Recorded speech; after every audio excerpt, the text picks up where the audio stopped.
쇼트트랙은 1992년 정식 종목이 되었는데요. 스피드 스케이팅이 1회 대회 때부터 열린 것과 비교하면 한참 늦게 출발했죠. 그리고 베이징 올림픽을 보면 왜 그렇게 늦게 정식 종목으로 되었는지 짐작할 수 있게 합니다. 쇼트트랙은 경기 중 실격이 난무하고 부상자는 속출합니다. 선수들은 결승선을 가장 먼저 통과하고도 전광판을 보며 실격당하지 않기를 기도하죠. 이러한 논란은 어제 오늘의 일이 아닌데요. 최근 베이징에서 또한 판정 시비는 끊이지 않고 있죠. 작은 링크를 도는 쇼트트랙에서 접촉과 충돌은 피할 수 없고 그 과정에서 누군가는 넘어지기도 하고 진로를 방해받기도 합니다. 여기서 심판이 가해자를 지목하면 결승선을 가장 먼저 통과하고도 떨어지는 사례가 발생하죠. 베이징에서 황대현과 이준서의 경기를 보면 알 수 있습니다. 둘은 전혀 이해할 수 없는 판정으로 실격되었죠. 황대현은 레인 변경을 늦게 했다는 이유로, 이준서는 레인 변경으로 충돌을 야기했다는 이유였습니다. 이렇듯 쇼트트랙은 독보적인 선수가 있어도 본인도 어쩔 수 없는 변수가 많기 때문에 자신있게 금메달을 장담할 수 없습니다. 거꾸로 이야기하면 객관적인 전력이 떨어져도 운 좋게 좋은 성적을 받을 수 있는 게 쇼트트랙입니다. 그리고 여기 올림픽 역사상 가장 믿기지 않은 금메달을 딴 선수가 있습니다. 이름은 브래드버리, 호주 쇼트트랙 선수입니다. 자, 오늘은 이 선수의 믿기 힘든 일화를 소개하도록 하겠습니다. 이야기 시작합니다. 처음 이 올림픽을 제안한 나라는 이탈리아였습니다. 1911년 이탈리아는 스키를 포함하여 별도의 동계대회를 열자고 제안했고 10년이 지나고 샤모니 몽블랑에서 첫 동계올림픽이 열리게 됩니다. 물론 순탄하지 않았습니다. 이상 고온 탓에 아이스링크가 호수로 바뀌고 스키점프장은 진흙탕으로 변하기도 했죠. 당시만 해도 자연눈에 의존할 수밖에 없었고 기상도 정확하게 예측하기 어려웠습니다. 하지만 기온이 다시 떨어지면서 경기는 계획대로 진행, 관람객이 1만 명에 이를 정도로 흥행 대박을 터뜨렸습니다. 이 덕분에 동계올림픽 대회의 가능성을 확인하였고 지금까지 이어져올 수 있었죠.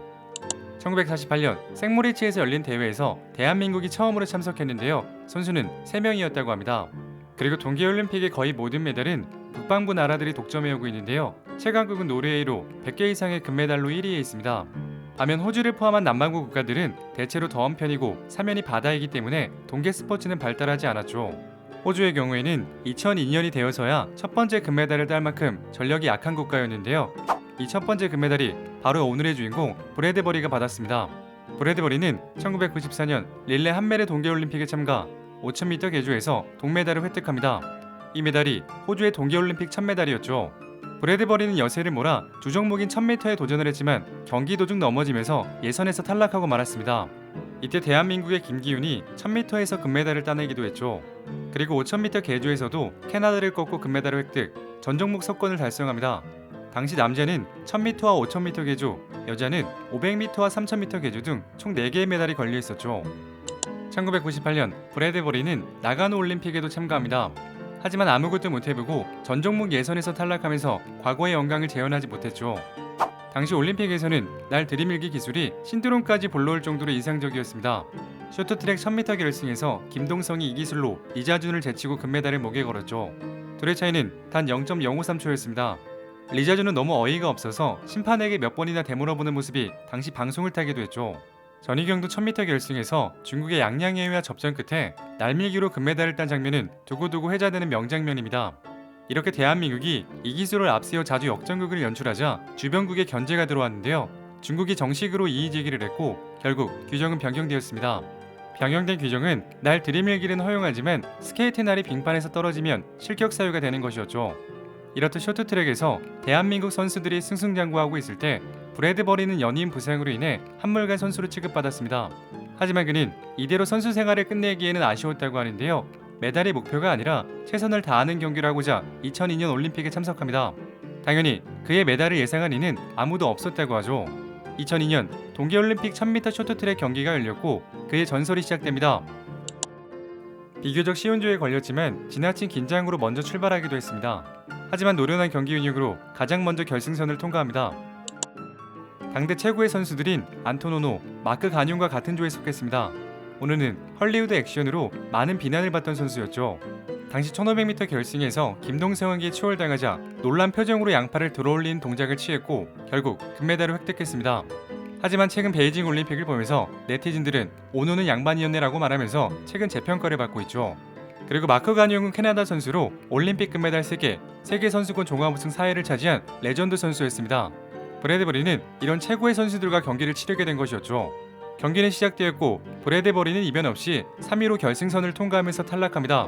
실망스러운 표정으로 앉아있는데 장례 방송에서 놀라운 말을 전하는데요. 두 번째로 들어온 마크 간용에게 푸싱을 했다는 이유로 실격을 줍니다.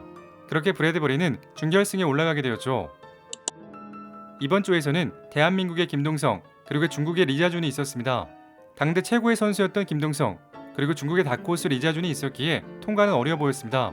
리자준은 반칙왕으로 유명한 선수로 이번 경기에서도 희대의 반칙을 저질렀죠.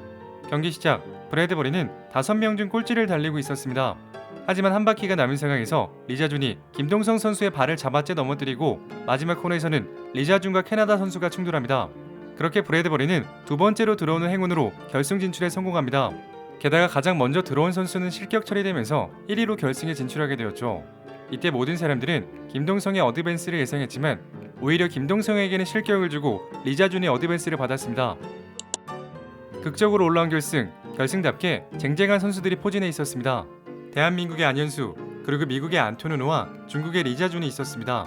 안현수는 주니어 세계선수권에서 우승하며 깜짝 등장했고 이를 지켜본 전명규 당시 감독에 의해 대표팀에 특별 선발되었죠.